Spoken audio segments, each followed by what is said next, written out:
Hola a todos y bienvenidos a una edición más de Conceptos Bíblicos. El título de esta semana es El cielo, la educación y el eterno aprendizaje. De alguna manera, cada vez que hablamos del cielo, mencionamos este verso. Antes bien, como está escrito, cosas que ojo no vio, ni oído oyó, ni han subido en corazón de hombre, son las que Dios ha preparado para los que lo aman. Primera de Corintios 2:9. Y aunque no pongo en duda que el futuro que nos espera en compañía de nuestro Padre va a ser realmente inimaginable e inexplicable, la realidad es que este texto no tiene nada que ver con el cielo. Y es precisamente porque lo hemos relacionado con el cielo que nos perdemos de experimentar todo lo que dice aquí y ahora, incluso en un mundo de pecado. Si el cristianismo moderno logra percibir y experimentar lo que significa el Evangelio eterno y todo lo que nos fue dado al venir Jesús, me atrevería a decir, sin temor a equivocarme, que al día de hoy ya todas rodillas habría doblado ante Dios y toda lengua confesado que Jesucristo es el Señor. Es por eso que hoy daremos un vistazo a lo que significa vivir en el cielo y otras cosas más. Comencemos.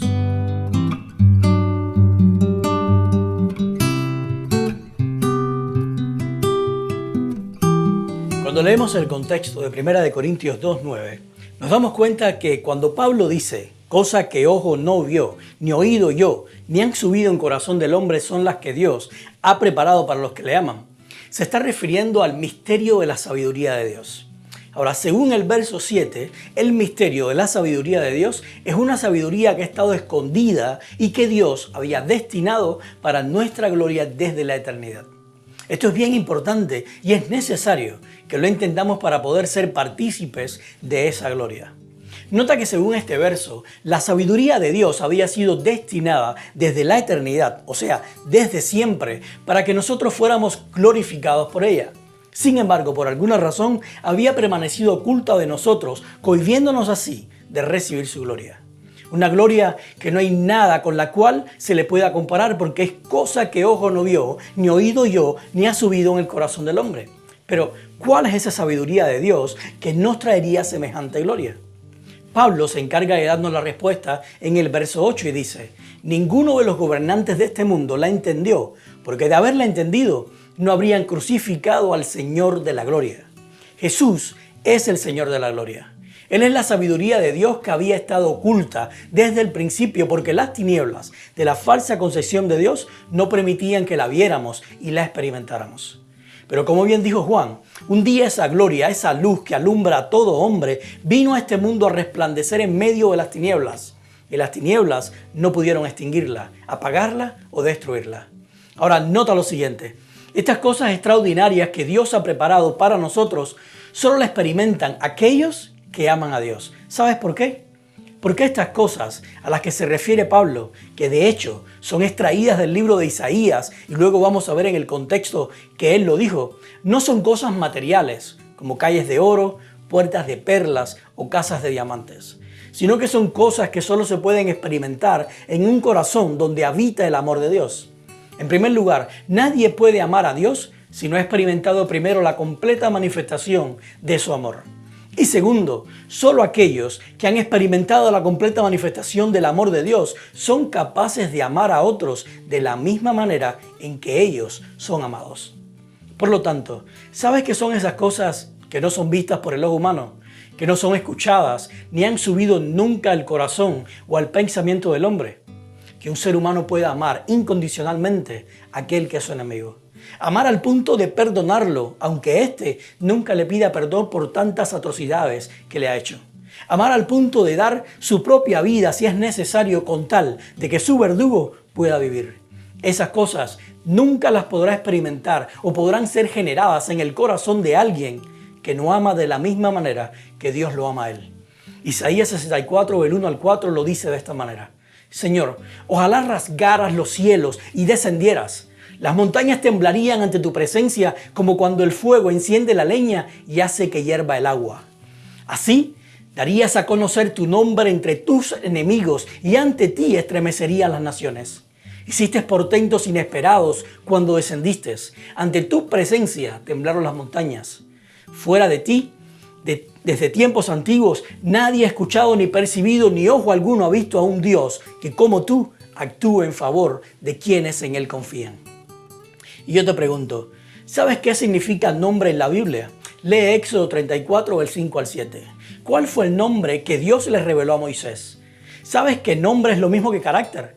Según Isaías 64:2, ¿a quién le mostrará Dios su nombre o su carácter? ¿A los que lo aman o a los que no lo aman? ¿Has visto alguna vez a alguien con un carácter o un corazón de piedra ser estremecido ante una manifestación de amor que no se merecía?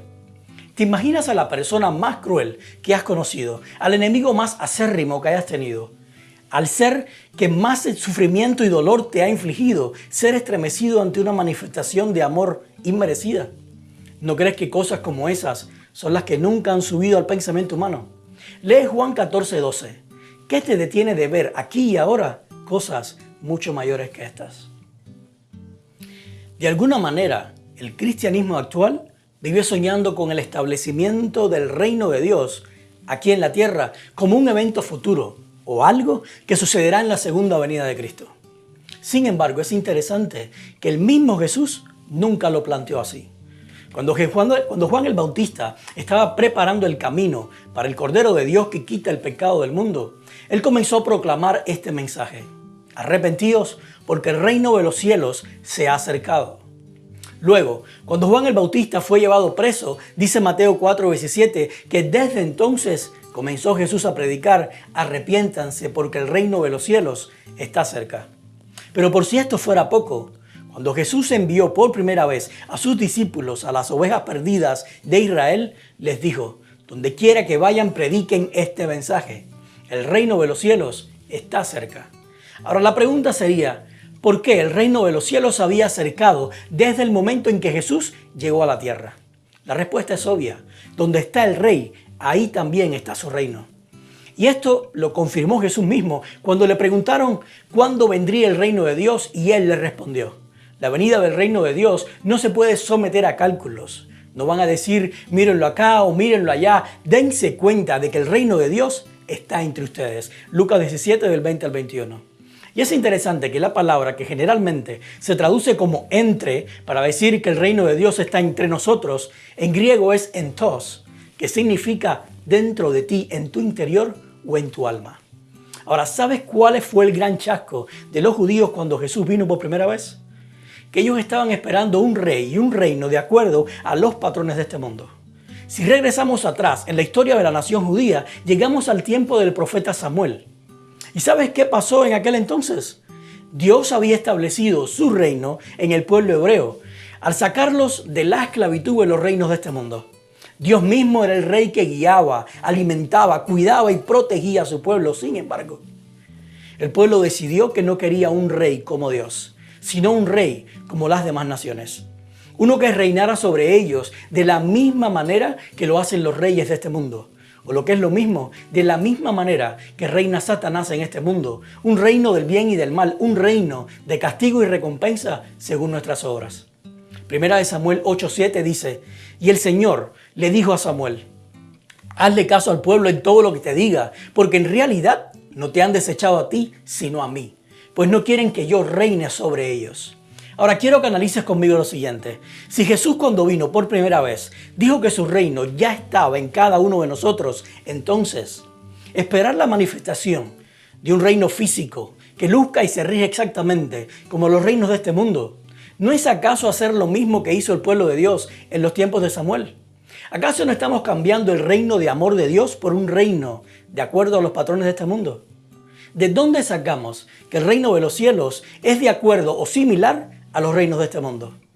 El pecado nos ha vendido la imagen de un Dios que busca y exige la adoración constante de sus criaturas. Un Dios que es distante, que se sienta en un trono de gloria y que desde lejos gobierna y dirige empuñando su cetro de recompensa y castigo sobre cada uno de nosotros. En cambio, Jesús vino a enseñarnos que el reino de los cielos se establece en el corazón de sus criaturas y es desde allí que Dios reina en toda la tierra. Los seguidores de Jesús no esperan la llegada de un reino que descenderá desde los cielos, sino que viven aquí y ahora el reino de los cielos porque tienen al Rey sentado en el trono de sus corazones. Yo te pregunto, Lee Juan 18, del 35 al 36. ¿Qué dijo Jesús sobre su reino? Y si el reino de los cielos no es semejante a los reinos de este mundo, entonces, ¿por qué todavía esperamos un reino como los de este mundo? ¿Qué dijo Jesús que pasaría si su reino fuera igual a los de este mundo? ¿Acaso no nos damos cuenta que todos los reinos de este mundo solamente generan violencia y el obtener las cosas por medio de la fuerza? Lee 1 Samuel 8, 19 al 22. ¿Qué rey gobernó sobre Israel? ¿Dios o Saúl? ¿Qué generó eso en el pueblo de Israel? ¿Amor, perdón y gracia para las naciones o violencia, destrucción y muerte para ellas? Según el verso 20, ¿quién tomó las decisiones en Israel? ¿Dios o Saúl? ¿Quién salió a defender y a librar las batallas de Israel? ¿Dios o Saúl? Entonces, ¿por qué culpamos a Dios por los crímenes de Israel? ¿Qué dice el verso 20 sobre lo que Israel desechó al reino de Dios? ¿Acaso será que nosotros desechamos el reino de los cielos aquí y ahora exactamente por la misma razón? ¿Has escuchado alguna vez que tenemos que prepararnos para el reino de los cielos? Estoy seguro que sí. De hecho, me atrevería a decir que todos hemos escuchado que tenemos que prepararnos para entrar al reino de los cielos. Pero la pregunta es, ¿realmente tenemos que prepararnos para poder entrar? Y si tuviéramos que prepararnos en algo para poder entrar en el reino de los cielos, entonces no estaríamos entrando debido a nuestra preparación. Y si es nuestra preparación lo que nos permite entrar, entonces ¿no seríamos salvos por nuestras obras en vez de por gracia?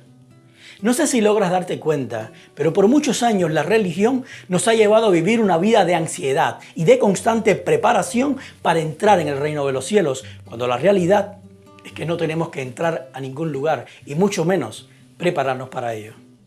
Primeramente, el reino de los cielos no es un lugar donde nosotros tenemos que entrar, sino más bien es el reino de los cielos el que tiene que entrar en nosotros.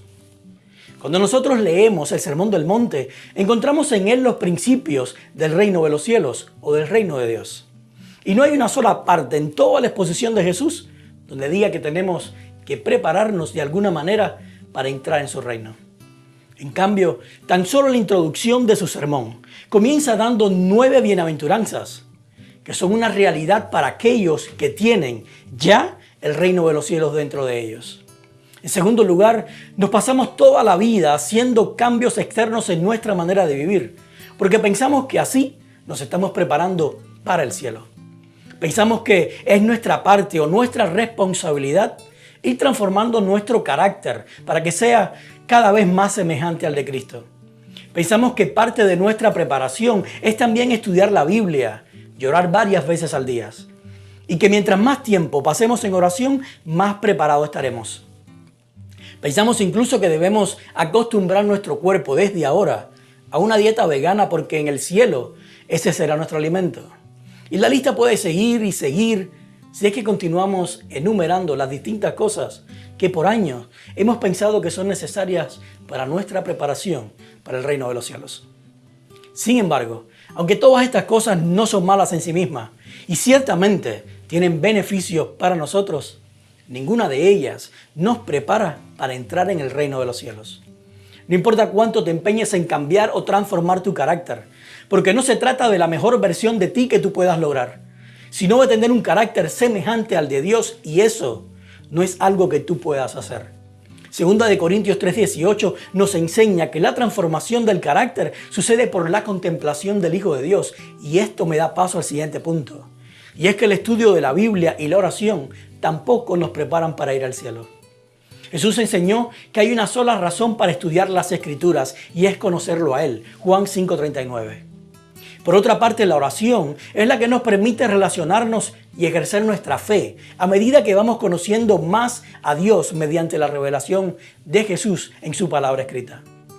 Jesús en el Sermón del Monte muestra que tú puedes cambiar muchas cosas en tu conducta, pero eso no cambia tu carácter.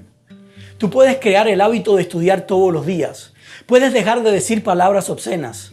Puedes incluso dejar de gritar y de humillar a las personas con las cuales vives. Pero nunca, por mucho que te esfuerces, vas a poder amar a tu enemigo, bendecir a aquel que te maldice, hacerle el bien al que te aborrece y orar por aquellos que te maltratan y te persiguen. ¿Sabes por qué? Porque para eso el reino de los cielos necesita entrar dentro de nuestro corazón, en vez de ser un lugar distante para el cual nos tenemos que preparar para poder entrar. Y yo te pregunto, lee Mateo 25, del 1 al 13. ¿Sabes que esta es la parábola que generalmente se usa para decir que tenemos que prepararnos para entrar al reino de los cielos? ¿Qué nos hace pensar que las vírgenes insensatas no entraron porque no estaban preparadas? Lee Salmo 119, 105. ¿Qué significa la lámpara? Lee Hechos 10:38. ¿De quién es símbolo el aceite? Lee Cantares 8:6. ¿Qué significa el fuego? Ahora dime, ¿acaso tú puedes hacer que la palabra de Dios alumbre tu camino? ¿O que seas lleno del Espíritu de Dios? ¿O tal vez hacer que el fuego del amor pueda consumir tu maldad y la maldad de los que te rodean? Si el hombre pudiera hacer realidad alguna de estas cosas por medio de una preparación, entonces, ¿para qué necesitamos a Cristo? ¿Qué significa velar? Estar atentos a las señales en los cielos y en la tierra para saber qué tiempo nos queda para prepararnos. O no dejar al que el enemigo arrebate de nosotros todo lo que nos ha sido dado solamente por gracia. Lee Mateo 26:41 y 1 de Pedro 5:8 para tu respuesta. El bonus de esta semana lo vamos a extraer de varios versos de la Biblia que hablan sobre la vida eterna. Y hay varias preguntas clave que quiero que mantengamos en mente mientras los analizamos. ¿Es la vida eterna algo que ya tenemos o es algo que tendremos? ¿Es la vida eterna nuestra realidad o es nuestra herencia? ¿Es la vida eterna la que estamos viviendo o la paga que nos será dada? Cuando nosotros vamos a la Biblia nos encontramos con algunos versos que ponen la vida eterna como algo de aquí y ahora, mientras que otros parecieran ponerla como algo que nos será dado en el futuro. Pero en realidad, ¿qué es la vida eterna y cuándo la obtenemos? ¿O cuándo la tenemos? Jesús dijo a su Padre en cierta ocasión: esta es la vida eterna, que te conozcan a ti, al único Dios verdadero, y a Jesucristo, a quien tú has enviado. Juan 17:3. Si nosotros queremos hacer sentido de qué es la vida eterna o de cualquier cosa referente a la vida eterna, tenemos que comenzar poniendo como base esta declaración de Jesús. ¿Por qué? Porque Jesús es el único ser que lleva el título de la verdad. Y si Él es la verdad, entonces todo lo que salga de su boca tiene que ser la única verdad por la cual nosotros vivimos. Por lo tanto, vida eterna es conocer al único y verdadero Dios y a Jesucristo. En otras palabras, la vida eterna radica en el conocimiento verdadero de Dios, pero nadie nos puede mostrar quién es o cómo es el verdadero Dios, sino solamente Jesucristo, quien dijo ser la verdad. Eso quiere decir que por definición todo aquel que no conoce a Dios por medio de la revelación de Jesús no tiene o no está en la vida eterna. Y yo te pregunto, ¿quién define a Dios para ti? ¿Tu padre, tu madre, un amigo, tu pastor, tu iglesia, la denominación a la que perteneces o tal vez un profeta o los escritos de todos los profetas? Según Jesús, si tu conocimiento de Dios o de su carácter están basados en alguno de estos o en varios de ellos, tú no tienes o no estás en la vida eterna. Es por eso que Juan en su primera carta le dice a la iglesia: les escribo estas cosas a ustedes que creen en el nombre del Hijo de Dios, para que sepan que tienen vida eterna. Primera de Juan 5:13. Noten ustedes que Juan es claro en decir que aquellos que creen o que tienen fe en que el Hijo de Dios es todo lo que dijo ser, y en especial lo que nos dijo sobre el carácter de su Padre, esos son los que tienen aquí y ahora la vida eterna. Es por eso que en Juan 3:16 Jesús dijo: porque tanto amó Dios al mundo que dio a su Hijo unigénito, para que todo el que cree en Él no se pierda, sino que tenga vida eterna. Y hay varias cosas interesantes acá. Número 1, Dios envió a su Hijo al mundo para que pudiera contar la verdad sobre su carácter. Número 2, todo aquel que cree o vive por fe en la revelación de Jesús acerca del carácter de Dios no permanece en perdición. Y esto es bien importante, porque nosotros leemos en el texto para que no se pierda, e inmediatamente pensamos que la perdición es algo del futuro, y no es así. La perdición es el estado en el cual el mundo se encuentra desde que entró en el pecado. Tú y yo no podemos estar más perdidos de lo que ya estamos.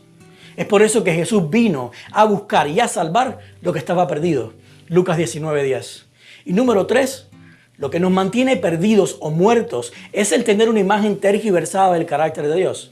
Es por eso que cuando tenemos fe en la revelación de Jesús, inmediatamente somos salvos y comenzamos a vivir la vida eterna. Porque conocer al verdadero Dios por medio de Jesucristo es la vida eterna. Por otra parte, Pablo en 1 Timoteo 1:16 dice que los que creen recibirán la vida eterna. Y esto lo hemos visto como algo que pasará en la segunda venida de Cristo. Sin embargo, Pablo lo que está haciendo es confirmando lo que dice Juan 3:16, que la vida eterna comienza o se comienza a vivir cuando creemos o conocemos a Dios por medio de Jesús. Muchas veces se ha enseñado que la vida eterna se obtiene en la resurrección cuando Cristo transforme esto corruptible en incorruptible. Pero eso no fue lo que enseñó Jesús.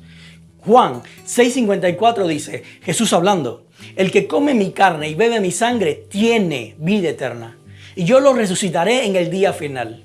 Noten que Jesús es categórico al decir que el que come y bebe de Él, como la única fuente del conocimiento sobre el carácter de Dios, tiene, aquí y ahora, la vida eterna. La resurrección no es la vida eterna, sino la confirmación de que ya tenemos la vida eterna. Y yo te pregunto, si la vida eterna la tenemos por conocer al verdadero Dios y a Jesucristo, que es quien lo da a conocer, entonces, ¿no es la vida eterna dada a nosotros también por gracia? ¿Quién puede decir o jactarse de haberse ganado la vida eterna por su preparación o por su obediencia a los mandamientos o por cualquier obra que venga de sus manos? Lee Romanos 3:10 al 12. ¿Quién hay que busque a Dios? ¿Quién hay que sea justo o que haga lo bueno? Y si nadie es capaz de buscar a Dios por sí mismo, ni hacerse justo o bueno por sí mismo, entonces, ¿cómo es que podemos ir a Jesús para conocer al verdadero Dios? Lee Juan 6:44 para tu respuesta.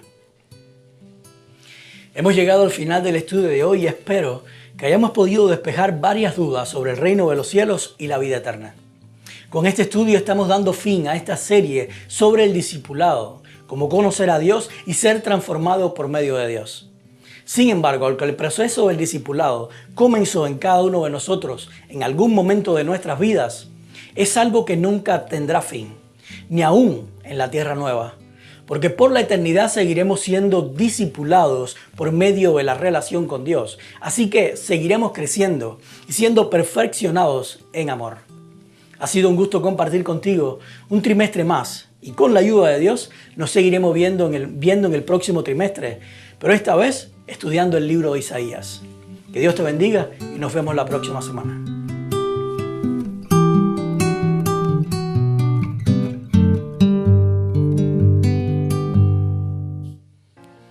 Para contactarte con nosotros es bien sencillo. Ve a nuestra página de Facebook y dale like. Si no, también suscríbete a nuestro canal de YouTube.